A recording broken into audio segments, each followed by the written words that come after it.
Jack, जो राजा Christian के भरोसेमंद दरबारी थे, अब उनके अक्लमंदी के चर्चे पूरे राज्य में हो रहे थे और इस बात से महारानी भी वाकिफ थी। ऐसे ही एक दिन राजा क्रिस्टियन महल में अपनी रानी के पास विराजमान थे। जैक की बात चली तो राजा बोले, हमारे दरबार में उसके जैसा चतुर कोई है ही नहीं, इसलिए तो अभी तक उसे कोई हरा नहीं पाया है।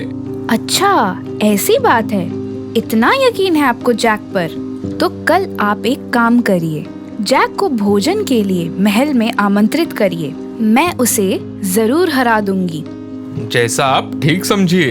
लेकिन हाँ, जैक को भोजन का आमंत्रण सुबह ही दिया जाए।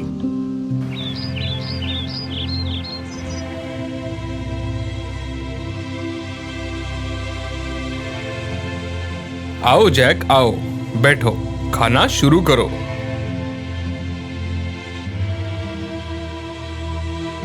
वाह, क्या लाजवाब खाना है।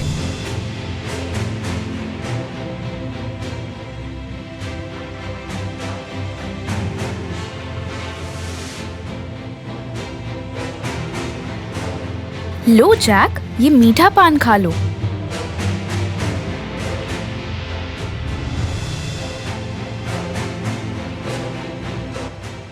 सचमुच आज जैसा खाने का आनंद तो मुझे कभी नहीं आया।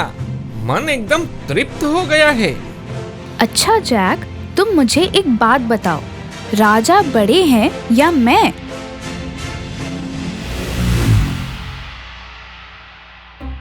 हे भगवान, ये मुझे किस धर्म संकट में फंसा दिया आपने। अब मैं क्या जवाब दूं? तो ये दावत तो सिर्फ एक बहाना था। महारानी को तो बस मुझे परखना था।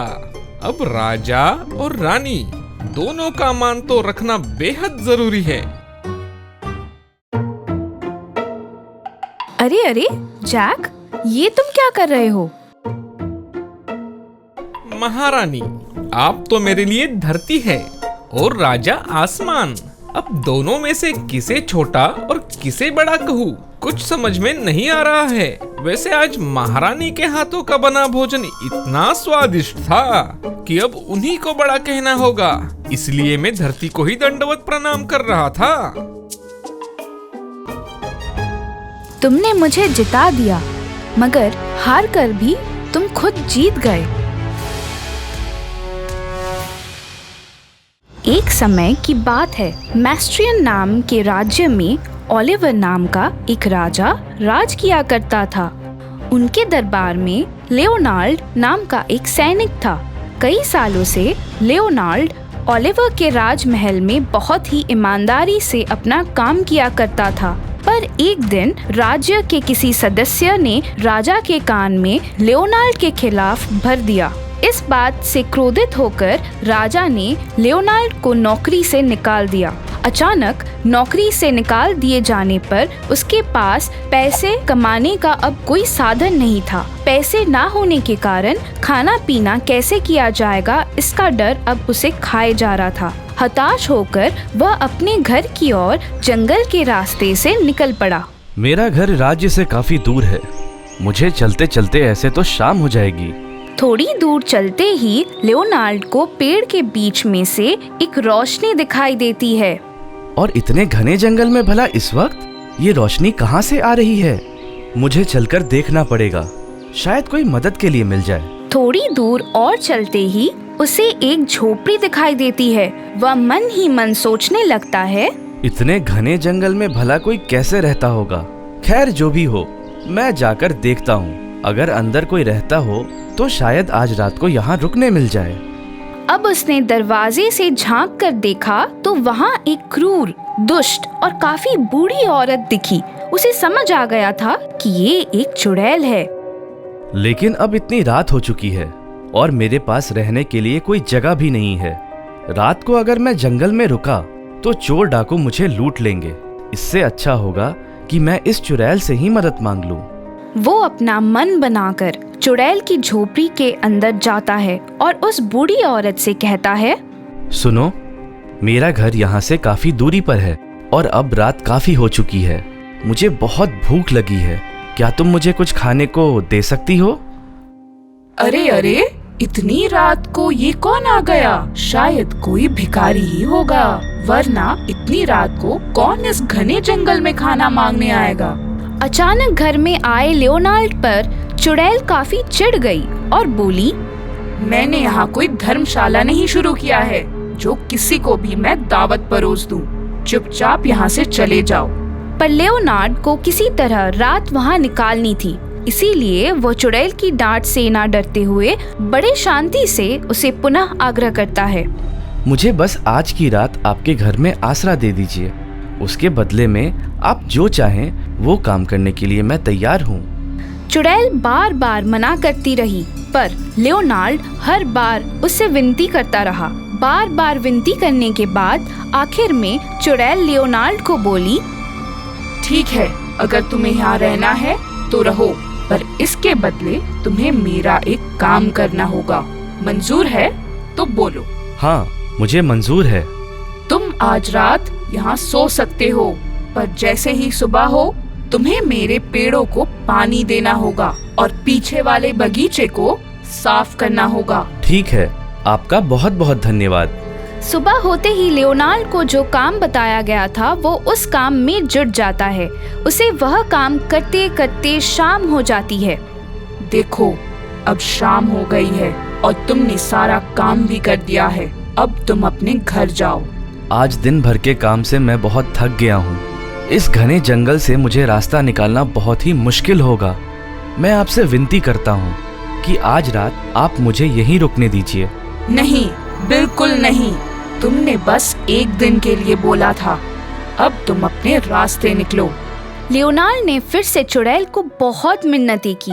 आखिर मान जाने पर चुड़ैल ने लियोनार्ड से पेड़ों की लकड़ी तोड़ लाने का हुक्म दिया। हर वक्त चुड़ैल लियोनार्ड को ऐसे काम करने को बोलती थी कि वह काम खत्म होते होते शाम हो जाती, जिससे लियोनार्ड को चुड़ैल के घर में ही रुकना पड़ता। एक दिन,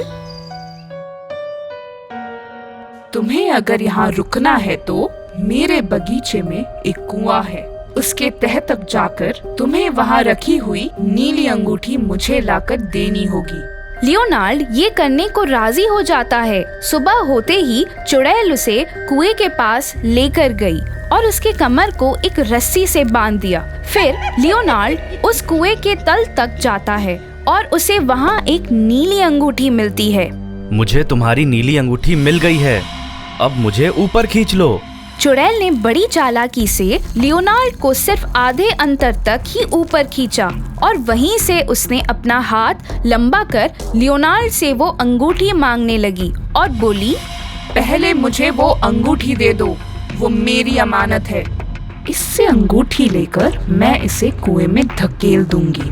पर लियोनार्ड को चुड़ैल की इस तरकीब का अंदाजा हो गया था। वो चुड़ैल से बोला, पहले तुम मुझे यहाँ से बाहर निकालो, तभी मैं तुम्हें ये अंगूठी दूंगा।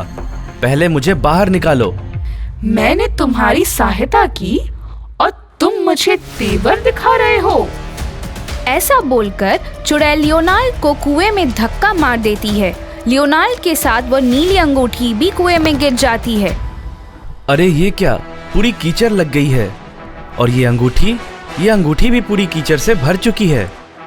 लियोनार्ड उस अंगूठी को अपने दोनों हाथों के बीच रखकर साफ करने लगता है, तो उसी समय अंगूठी से धुआं निकलने लगता है और लियोनार्ड के सामने एक बौना आदमी आ जाता है। मालिक, मैं इस अंगूठी में रहता हूँ। जो भी इसे अपने हाथ के बीच में रख के रगड़ता है, मैं उसका सेवक बन जाता हूँ। बताइए मालिक, मैं आपकी किस प्रकार से मदद कर सकता हूँ? अरे तुम कौन हो भाई, और तुम इस अंगूठी से बाहर कैसे आए? मालिक, मैं इस अंगूठी में रहता हूँ। जो भी इसे अपने हाथ के बीच में रख के रगड़ता है, मैं उसका सेवक बन जाता हूँ। बताइए मालिक, मैं आपकी किस प्रकार से मदद कर सकता हूँ? चलो देखे तो तुम किस प्रकार मेरी सहायता कर सकते हो। क्या तुम मुझे इस कुएं से बाहर निकाल सकते हो? लियोनार्ड के ऐसा बोलने के तुरंत बाद वो उस कुएं से बाहर निकल जाता है। अरे वाह, कद से तो तुम इतने छोटे हो लेकिन बहुत जल्दी काम कर लेते हो। क्या तुम मेरा एक और काम करोगे या तुम एक समय पर बस एक ही काम करते हो? मालिक, आप जितने भी काम बोलेंगे वो मैं सब करूँगा। मुझे जैसे तुमने इस कुएं से बाहर निकाला है, वैसे ही अब तुम उस चुड़ैल को इस कुएं में फेंक दो।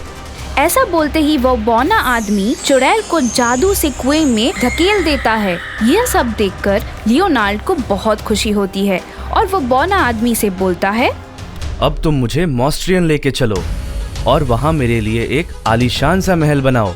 अब तुम देखना, तुम्हारी सहायता से मैं अब कैसे उस दुष्ट ओलिवर को अच्छा सबक सिखाता हूँ। लियोनार्ड के कहने के अनुसार बौना आदमी उसके लिए एक बहुत ही बड़ा और सुंदर सा महल बनाता है। मेरे प्यारे बौने सेवक, अब मैं चाहता हूँ कि तुम ओलिवर को बंदी बनाकर मेरे महल में लाओ। जी मालिक।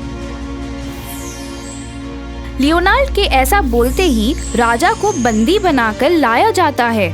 मुझे यहाँ क्यों लाया गया है? मैं अपने सैनिकों से कह के तुम्हें कारावास में डाल दूंगा लियोनार्ड।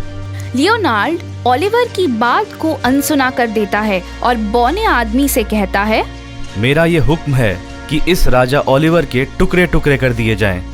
राजा लियोनार्ड की इस बात से डर जाता है और लियोनार्ड से कहता है, लियोनार्ड, तुम तो मेरे पुराने सैनिक हो ना, तुम जैसा बोलोगे मैं वैसा ही करूंगा।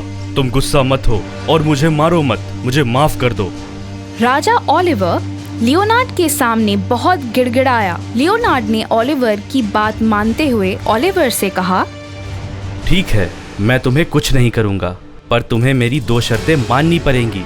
पहला ये कि तुम्हें अपनी बेटी से मेरी शादी करवानी पड़ेगी और दूसरा ये कि तुम्हारे राजगद्दी पर मुझे बिठाया जाए। तुम्हारे अत्याचारों से तुमने न जाने कितनों को दुख पहुंचाया है। अब तुम्हें राजगद्दी पर बैठने का कोई हक नहीं। अपनी जान बचाने के लिए राजा लियोनार्ड की सारी शर्तें मान जाता है और उसकी बेटी की शादी लियोनार्ड से कर देता है। लियोनार्ड अब राजा बन चुका था। ओलिवर के सारे पुराने कानून जिससे उस राज्य की प्रजा को तकलीफ दी जाती थी, उन सब कानूनों को समाप्त किया गया। लियोनार्ड ने मैस्ट्रियन की प्रजा में एक नई संजीवनी भर दी।